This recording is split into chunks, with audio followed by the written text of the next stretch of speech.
Last time we spoke about the railway protection movement and the Wuchang Uprising. Emperor Guangxu and Empress Dowager Cixi were dead, leaving the regent, Zai Feng, in charge of the Qing Dynasty.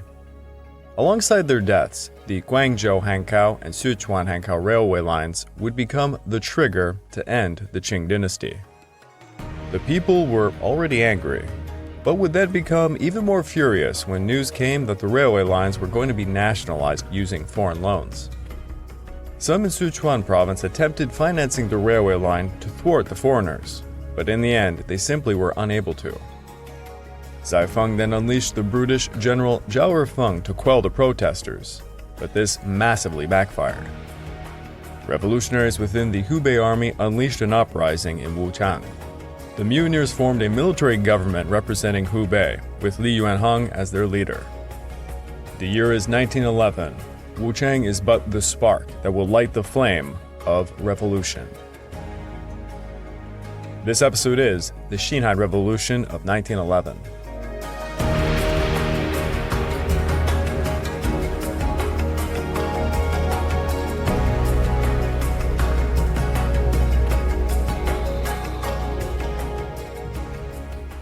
Welcome to the Fall and Rise of China podcast. I'm your dutiful host, Craig Watson.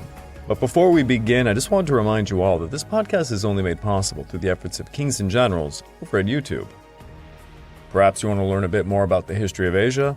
Kings and Generals has an assortment of episodes on the history of Asia, and so much more, so go check them out over at YouTube. So please subscribe to Kings and Generals over at YouTube and continue to help us produce this content by checking out www.patreon.com/kingsandgenerals. And hey, don't forget about our sister podcast over at the Pacific War Week by Week podcast, written and narrated by me. And if after all that you are still hungry for some more history, why don't you check out my personal channel, the Pacific War channel over at YouTube. Over there, I've just released episode 2 in my series on the Japanese invasion of Manchuria. Also, please check out my Patreon account at www.patreon.com/thepacificwarchannel, where you can find more than 13 and ongoing exclusive podcasts. When you join the Patreon, you're able to vote on what will be the next subject. So, if you got something in mind you really want to hear more about, go check it out. The insurrection that broke out in Wuchang on October the 10th of 1911 was not a sheer incident. It was part of a larger event occurring all over China. Revolutionary leaders like Dr. Sun Yat-sen had inspired multiple groups of revolutionaries, many of whom recruited men within the new armies forming within the provinces. These groups also had links to secret societies. If you pop open Wikipedia right now and look up the Xinhai Revolution or 1911 Revolution, one of the first things that you will notice is the page consists of a very, very long list of uprisings. Uprisings sprang out all over China.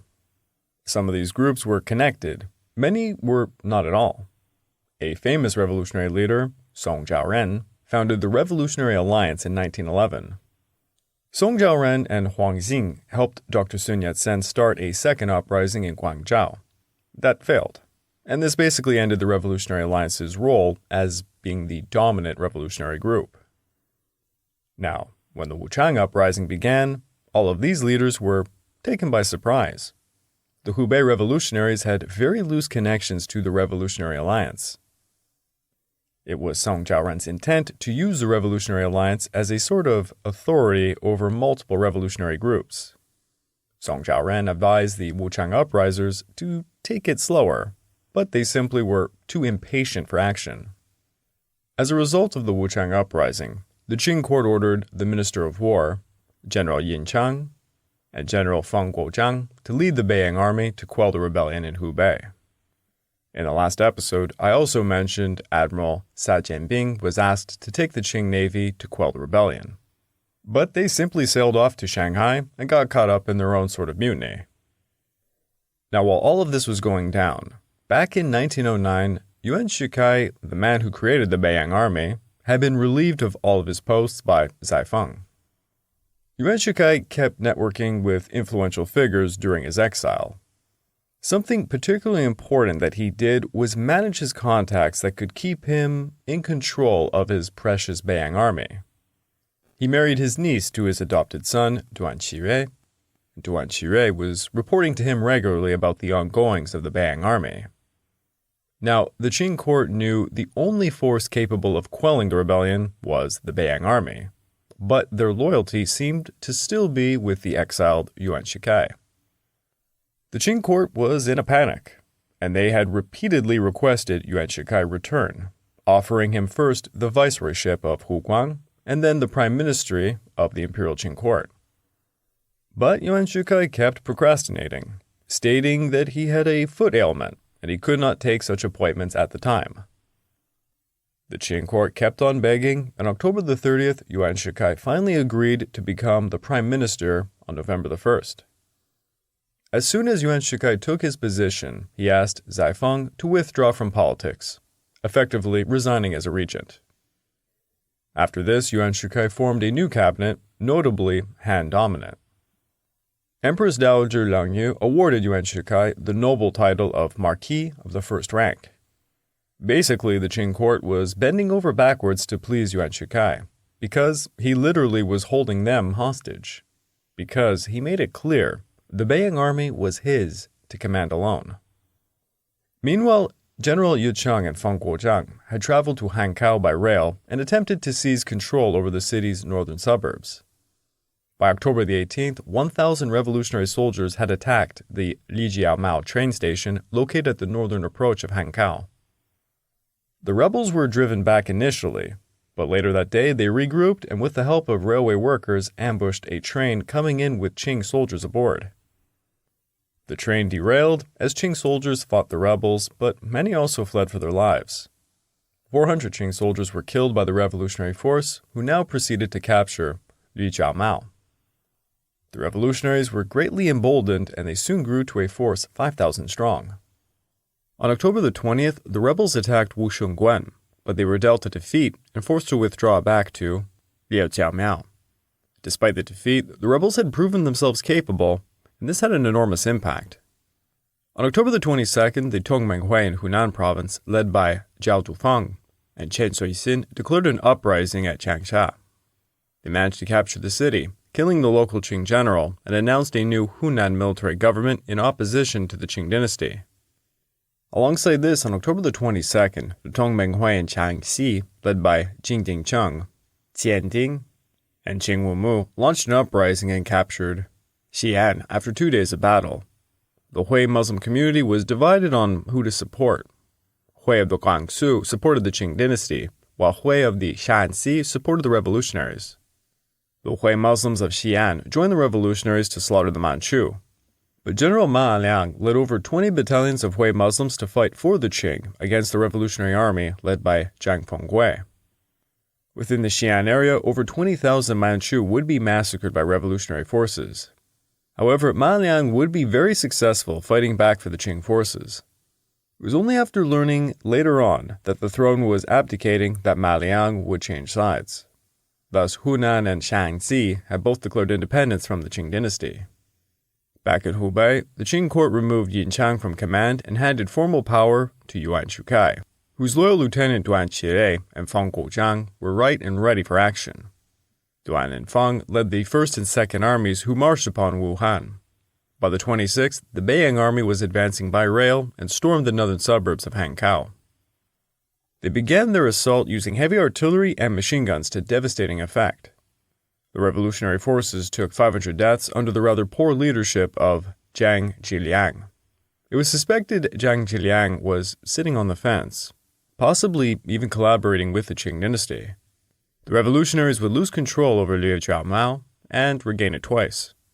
By the 28th, Liu Jiamao saw house-to-house fighting between the two sides. On that same day, Song Jiaoren and Huang Xing arrived to Hankow from Shanghai. They came to offer their support to the revolutionaries. Huang Xing had brought over 1,000 revolutionary troops to help bolster Wuchang's 5,000-strong force. With the additional support, the revolutionaries were able to hold the Qing forces back, but they still lacked heavy artillery and machine guns. The Qing forces were dishing out severe casualties. Facing such tough resistance, Feng Guozhang became enraged and he ordered Hankow razed to the ground. A fire would burn throughout the city for over 3 days. By the 1st of November, the Qing had seized control over Hankow, Both sides had suffered casualties in the thousands as a result. On November the 3rd, Liu Yanheng handed command of the revolutionary forces to Huang Xing, who had proven himself a more capable military leader. New recruits from Hunan began to boost their force, and by November the 11th, the province declared independence. Around the same time, the Qing Navy had effectively defected. Multiple warships had gone to assist revolutionaries in Guangxu and Zhejiang provinces. An uprising broke out in Hangzhou, seeing revolutionaries capture a large quantity of military supplies. Here, a very young Chiang Kai-shek captured some governmental offices and gradually Hangzhou. The revolutionaries of Zhejiang and Jiangsu raised a siege against Nanjing using Qing warships. The siege was led by Xu Shaozhen, Jian Qimei, and other defected generals. Between November the 24th to December the 1st, revolutionaries captured Wulangshan, Mufushan, Tianbao, Yuhantai, and countless other Qing strongholds. On December the 2nd, Nanjing fell to the revolutionaries. It was a tremendous victory. Back over in Hubei, the revolutionaries were now 13,000 strong at Hanyang. They forded the Han River, marching to take back Hankow. Yuan Shikai was on the other side of the river, leading a force 30,000 strong. While many revolutionary leaders sought to defend Hanyang, it was Huang Xing who had seized the initiative. On November the 17th, the revolutionary forces began an artillery bombardment of Hankow from the Guishan Heights before launching a two-pronged attack. Their artillery was quite inaccurate, and as their infantry advanced, Yuan Shikai's artillery quickly pinned down the right flank.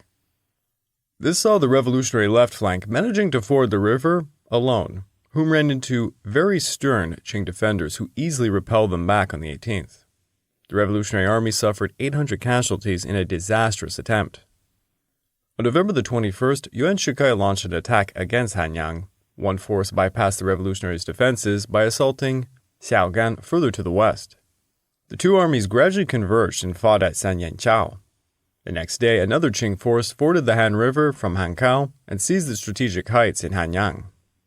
The revolutionaries sent reinforcements twice from Wuchang to advance across the Yangtze River to Hanyang, but suffered tremendous casualties in the process. Another group of revolutionaries in Wuchang planned to cross the Yangtze to advance to strike Lijiamao behind the Qing defensive lines, but apparently their commander got too drunk and failed to initiate on time. As a result, his force failed to help the general assault, which saw the Qing artillery bombard the revolutionaries as they attempted to cross the Yangtze River. Facing such terrible losses, the Hubei revolutionaries began to preserve their strength, causing outrage amongst the Hunan revolutionary other groups. After a week of brutal house-to-house combat, Yuan Shikai's forces gradually fought their way to the center of Hanyang. There they captured the munitions factory and the revolutionaries' artillery position upon the Guishan Heights. By November the 27th, the revolutionaries were in a full retreat from Hanyang after suffering 3,300 deaths trying to defend the city. By the end of November, Duan Que and Feng Guozhang both submitted plans to Yuan Shikai on how to deliver the killing blow to Wuchang. However, despite their victories at Hankow and Hanyang, things overall were not too good for the Qing loyalists. During the battle for Hanyang, as Huang Xing became the de facto commander-in-chief, Song Jiaoren had decided to withdraw south of the Yangtze to create a secondary revolutionary center. This was, of course, occurring everywhere in China. The fight to dethrone the Manchu Empire had created an enormous power vacuum that many were eager to set upon. Within weeks of the Wuchang Uprising, as I had mentioned over in Shanghai, leaders of the Revolutionary Alliance began an uprising declaring Shanghai independent. This spread to Zhejiang and Jiangsu provinces, and soon 14 provinces had seceded. With so many provinces declaring independence and so many revolutionary groups vying for power, the need for a central government became a necessity. If the movement was to survive, regional rivalries needed to be overcome. National unity was essential.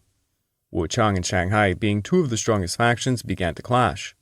But while they did, the siege of Nanjing saw the great secondary capital seized by the rebels. Now, while all of this was going on, secret talks were being made between the revolutionaries and none other than Yuan Shikai. Unbeknownst to the Qing court, as they continuously lavished Yuan Shikai with titles, he was being tossed countless bribes to come over to the revolutionary side. On On November the 3rd, the Qing court, under immense pressure, had passed the 19 articles, intending to finally reconstitute the Qing government into a constitutional monarchy. 6 days later, Huang Xing cabled Yuan Shikai, inviting him over to join the republic. Yuan Shikai was thus in one of the most advantageous positions possible, for he and he alone could control the strongest army in all of China, the Beiyang Army. He could crush the rebels in Wuchang, but he never did so.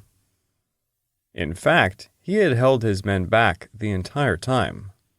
On December the 1st, Yuan Shikai agreed to a 3-day ceasefire, and he secretly began talks with the revolutionaries in Hankow. That 3-day ceasefire soon turned into another 3 days, then 15 days, and finally it encompassed all of December. On December the 2nd, Nanjing fell, and the revolutionaries agreed the new provisional government should be set up there. Revolutionary leaders met there and they passed an outline on December the 3rd on how they would create a new republic. A public announcement was made within a week's time that they would elect a provisional government. This was all done within the scramble for power. For example, Song Jiaoren and Qian Qimei had stayed in Shanghai attempting to hold their own assembly. On December the 18th, a North-South conference was held in Shanghai trying to figure out how to solve issues between the North and South.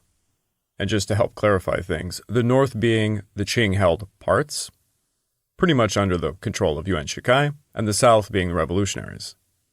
Yuan Shikai sent his subordinate, Tang Shayi, to negotiate with the revolutionaries in Wuhan. Meanwhile, the revolutionaries chose Wu Qingfang to speak to the foreign powers of the United Kingdom, the United States, Germany, Russia, France, and Japan about helping support their new republic. Thus, simultaneously, the revolutionaries were negotiating with foreign powers to fix future deals with their new republic, as they also negotiated with Yuan Shikai to allow their revolution to succeed. In the end, it was Yuan Shikai who held the keys to the car, as they say. You might be asking yourself, okay, but where is Dr. Sun Yat-sen during all of this? At the very offset of the Wuchang Uprising, Dr. Sun Yat-sen was in Denver, Colorado. He had been in the United States for quite some time, fundraising for revolutions. He was pretty shocked to find out about the Wuchang Uprising, because honestly, he had very little to do with that one, and there was little he could do about it. Now, Huang Xing was very loyal to Dr. Sun Yat-sen. You can basically see him as his second-in-command, and he was trying to hold down the fort for him.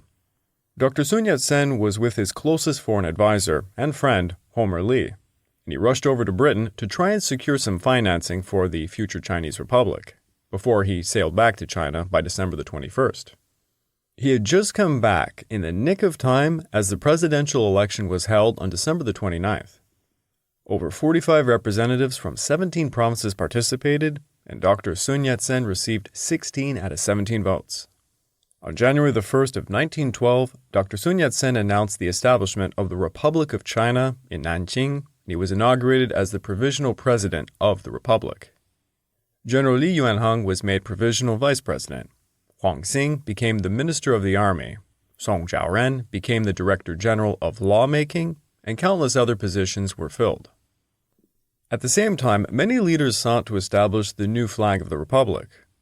Wuchang wanted to use their 9-star flag. Lu Hadong wanted to use his blue sky with a white sun flag. Huang Xing favored the flag bearing the mythical well-field system of village agriculture. But in the end, a major compromise was made. The new flag would be the banner of the 5 races under one union. If you Google the flag, you can see its 5 colors: red for Han, yellow for Manchu, blue for Mongols, white for Muslims, and black for Tibetans. This was all grand, but there was, one problem. Yuan Shikai could obliterate their new republic at any moment he wanted. To solve the Yuan Shikai problem, some of the revolutionaries sought to lure him to the south. And to do so, they began secretly negotiating with him, offering to appoint him as president over the Nanjing government. However, if Yuan Shikai were to move to the south, he would lose the power of his northern armies. Basically, what I'm trying to say is, his power was that of the Beiyang Army, and they were secured firmly around Beijing and other northern provinces. His networks of secret police and those loyal to him had all of their contacts in the north, If he were to move south, he honestly was at the mercy of just about any revolutionary assassin that wanted to take him out. On January the 16th, while returning to his residence, Yuan Shikai was ambushed in a terrorist attack organized by the Tongmenghui. 18 revolutionaries tried to kill him with a bomb at Donghua-men in Beijing. 10 Qing guards were killed in the process, but Yuan Shikai was not seriously injured. Yuan Shikai sent a message to the revolutionaries the very next day, pledging his loyalty to their cause and asking them to please not try and assassinate him again. And to further make a point, Yuan Shikai secretly ordered his troops to begin looting and burning down parts of Beijing, like the Donghua-men Gate. Thousands of people were killed in this type of mutiny. Yuan Shikai was showcasing to the rebels the new government would be in Beijing, and that he refused to move to Nanjing, where he would not be able to control his military as effectively. In the meantime, there was also this pesky issue of, well, the Qing Dynasty still existed. Their emperor was still on the throne. The entire time all this is going on, Yuan Shikai and the revolutionaries were kind of playing a Game of Thrones. Now that I think about it, I keep talking about Game of Thrones in this series. For those of you who don't know, George R. R. Martin actually based a little bit of the Game of Thrones series on things with Cixi, the Empress Dowager. But of course, the overall series is about the War of Roses. I mean, that's obvious. But there is some influence from Chinese history too. Sorry for that random side note. Yuan Shikai was pretty much manipulating the Qing court the entire time. He told the Qing court, and especially the Empress Dowager, Liang Yu, the revolutionaries were going to butcher them all, unless dramatic concessions were made. As I had mentioned before, Zai Feng had stepped down as regent on December the 6th, and Empress Dowager Liang Yu took over the empire. Yuan Shikai made it clear to her Pu Yi had to abdicate the throne, because he would not be able to protect them from the revolutionaries. So basically, you have to picture it like this. Yuan Shikai becomes the middleman between talks with the revolutionaries and the Qing Dynasty.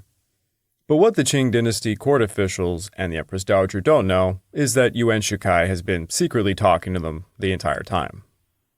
On February the 12th, Yuan Shikai and the Empress Dowager Liang Yu met, and as recalled in Pu Yi's autobiography, the Dowager Empress was sitting on the Kang platform in a side room of the Mind-Nature Palace, wiping her eyes with a handkerchief as the fat old man, that's Yuan Shikai, knelt before her on a red cushion, tears streaming down his face. I was sitting to the right of the widow and wondering why both adults were crying. There was no one in the room other than the three of us, and everything was very quiet. The fat man snorted as he spoke, and I couldn't understand what he was saying. This was the time when Yuan Shikai directly raised the question of abdication. Yuan Shikai pressured Empress Dowager Liang Yu by stating the imperial family's lives would not be spared if the emperor did not abdicate. If the revolutionaries did reach Beijing before an abdication, the provisional government would no longer honor any terms between them. On February the 3rd, Liang Yu gave Yuan Shikai full authority to negotiate the abdication terms between the Qing Dynasty and the provisional government. Yuan Shikai sneakily drew up his own terms, and he dispatched them to the revolutionaries. The imperial edict of abdication of the Qing emperor would thus end 276 years of the Qing rule, an imperial rule that had lasted over 2,132 years. Nearly 4,000 years of monarchy had come to an end.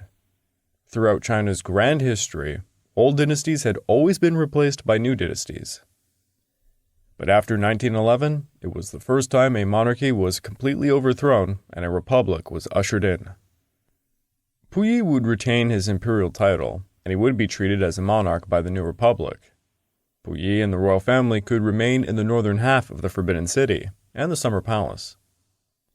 The republic would grant them an annual 4 million taels. The reign of the last Qing emperor, Pu Yi, had thus come to an end. All of this was negotiated through Yuan Shikai, with the revolutionaries. He promised the revolutionaries he would get the emperor to abdicate. In return, he wanted to be made president of the new provisional government. It was a masterstroke of deception and power grabbing. In many ways, you Game of Thrones fans can think of it as if Littlefinger had actually won the throne. Well, maybe in the books he might still do so, if Martin ever gets off his, fat ass to write them. The revolutionaries really had no choice in the matter. During all of the battles, Yuan Shikai proved his Beiyang Army was overwhelmingly more powerful. The only reason Yuan Shikai did not crush the rebellion was simply because he sought the best outcome for himself. After working most of his life to bring an end to the Qing Dynasty, to usher in democracy, Dr. Sun Yat-sen had to give up his presidency. Dr. Sun Yat-sen is considered the father of the nation by both China and Taiwan. Though Dr. Sun Yat-sen had stepped down, he still fought bitterly to try and keep the new capital as Nanjing rather than Beijing. But Yuan Shikai's power base was in Beijing. His Beiyang Army and his loyal officers were all there. On February the 14th, the issue came to a vote in the Provincial Senate, 20-5 in favor of Beijing versus Nanjing. There were also 2 other votes for Wuhan and Tianjin. The Senate majority wanted to secure the peace with Yuan Shikai. And of course there was the added effect of checking against a Manchu restoration effort or even Mongol secession. Dr. Sun Yat-sen and Huang Xing argued for Nanjing to balance against Yuan Shikai's power base in the north. Li Yuanhong presented Wuhan as a compromise. The Provincial Senate voted again, and this time it came out 19 versus 6 for Nanjing. Dr. Sun Yat-sen then dispatched Tai Yuanpei and Wang Jingwei, for you Pacific War fans, there's a big name, to persuade Yuan Shikai to move to Nanjing. Yuan Shikai welcomed the delegation and he agreed to move. But then, suddenly, on February the 29th, riots and fires broke out all over Beijing. It was allegedly orchestrated by Cao Kun, a loyal officer under Yuan Shikai. The chaos gave Yuan Shikai pretext to stay in Beijing, lest the unrest continue. We call this a false flag operation today. Thus, Yuan Shikai won the issue. Beijing would be the capital. The battles during the Xinhai Revolution had raged on for 41 days, and in the end, 13 provinces joined the revolution. In October of 1912, Yuan Shikai conferred honors to the commanders on both sides of the battles to commemorate the founding of the new republic. It is estimated the battles had taken the lives of about 4,300 soldiers. Yuan Shikai, and I am now doing air quotes, was elected provincial president of the Republic of China on February the 14th, and he was sworn in on March the 10th. In 1912, the Chinese National Assembly elections were also held, for the first time in the Republic. 30,000 electors chose 2,000 members of the provincial assemblies and 596 members of the House of Representatives, and 274 Senate members were elected by the provincial assemblies. Adult males over the age of 21, who were educated, owned property, paid taxes, or who could prove they resided in China for more than 2 years were allowed to vote. Now, Dr. Sun Yat-sen was not going to allow Yuan Shikai to steal the new republic without a fight. Dr. Sun Yat-sen was no fool, and he knew he would have to take a back seat for a while, so he asked Song Jiaoren to lead the political war effort and to try and dismantle Yuan Shikai's stranglehold. Song Jiaoren mobilized the Tongmenghui. He offered an alliance to the like-minded, smaller parties to join up with the Tongmenghui, and this ushered in the Kuomintang on August 25th of 1912 at the Hugang Guildhall in Beijing. Song Jiaoren's KMT party won 269 out of the 596 seats in the House of Representatives, and 123 seats out of the 274 in the Senate. The remaining seats were taken up by the 3 other parties at the time: the Republicans, led by Li Yuanhong, the Unity Party, led by Zhong Bingling, and the Democratic Party, led by Tang Huailong. There were, of course, countless other smaller parties, but effectively, Song Jiaoren was regarded as the next prime candidate for the position of prime minister. The 3 other losing larger parties all merged into what became known as the Progressive Party under the leadership of Liang Xiqiao, and thus they were the effective opposition. At this point, Yuan Shikai held overwhelming executive power, and Song Jiaoren was leading the fight to dismantle that. During his campaigning, Song Jiaoren made it abundantly clear he vehemently desired to limit the powers of the president. He also always took the chance to be critical of Yuan Shikai's obvious ambitions. Song Jiaoren from the very beginning began a campaign against Yuan Shikai, accusing him of attempting to restore a monarchical system, most likely to make himself emperor. Song Jiaoren was learning directly from Dr. Sun Yat-sen, and he proved himself a very capable politician, but he also made a ton of enemies, and above all else, Yuan Shikai was one of them. It looked like Song Jiaoren's first major action would push for an election of who should be the future president. On March the 20th of 1913, while traveling with a group of colleagues to Parliament in Beijing, Song Jiaoren was shot twice at the Shanghai railway station by a lone gunman named Wu Shuying. Wu Shuying had been contracted by Yin Guixin, the leader of the Green Gang, an underworld group. Yin Guixin also happened to be the chief of intelligence for Chen Qimei, a close associate of none other than Yuan Shikai. Yuan Shikai had his secretary, Zhao Bingjun, order the hit, allegedly. Song Jiaoren died 2 days later from his wounds.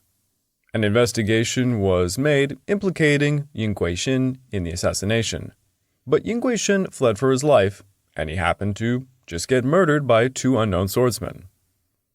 Then Zhao Bingjun was poisoned. Talk about a real Epstein case we got going on here, eh? Chinese media sources all over pointed fingers at none other than Yuan Shikai. It seemed pretty obvious. And indeed, the population basically knew it was him. However, there was no actual evidence to pin the crime upon Yuan Shikai, and thus he was never really implicated. Yuan Shikai was busy planning further assassinations of his political enemies, and in April, he secretly secured a loan of £25 million from Britain, France, Germany, Russia, and Japan. This loan was used to bolster his Beiyang Army. Now, in order to secure the loan, the Beiyang government had to cede partial control over its national treasury to foreign ownership as leverage. This, of course, was very humiliating and done without Parliament's notice, causing massive outrage. The ones giving the most voice against Yuan Shikai were, of course, the members of the KMT, whose leaders had just been assassinated. Yuan Shikai began a process of bribing and killing his KMT enemies.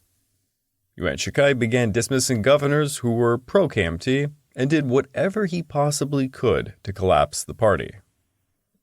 Meanwhile, as a result of the formation of the Republic of China, all the revolutionary armies had been disbanded, but their soldiers were not compensated for toppling the Qing Dynasty. This led to wide-scale discontent. Yuan Shikai continued to gradually seize control over the new government while increasing his Beiyang Army and diminishing any other military force that could possibly threaten him. Yuan Shikai thus had greatly angered the revolutionary soldiers and the KMT. His political abuses were rampant. He was using violence to basically dissolve any opposition to him. The paint was on the wall, as they say. Dr. Sun Yat-sen and the KMT would not stand for it any longer. There was going to be a second revolution. I would like to take this time to remind all of you that this podcast is only made possible through the efforts of Kings and Generals over at YouTube.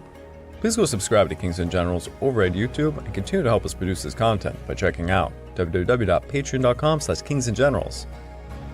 And hey, don't forget about our sister podcast over at the Pacific War Week by Week podcast, written and narrated by me. And if after all that you are still hungry for some more history, why don't you check out my personal channel, the Pacific War channel over at YouTube. While this podcast series is about to dive into China during World War I have an entire documentary on Asia during World War I that greatly expands upon this. I do suggest checking it out. Also, please check out my Patreon account at www.patreon.com/thepacificwarchannel where you can get more exclusive podcasts. Over there, we now have more than 13 ongoing. So come on over and vote for the next subject you want to hear more about. The Wuchang Uprising was a springboard for other uprisings that ushered in the Xinhai Revolution. The Qing Dynasty had finally fallen, and now a new Republic of China had emerged. But for how long could this little experiment last? Yuan Shikai sought to seize ultimate power, and it seems he was winning.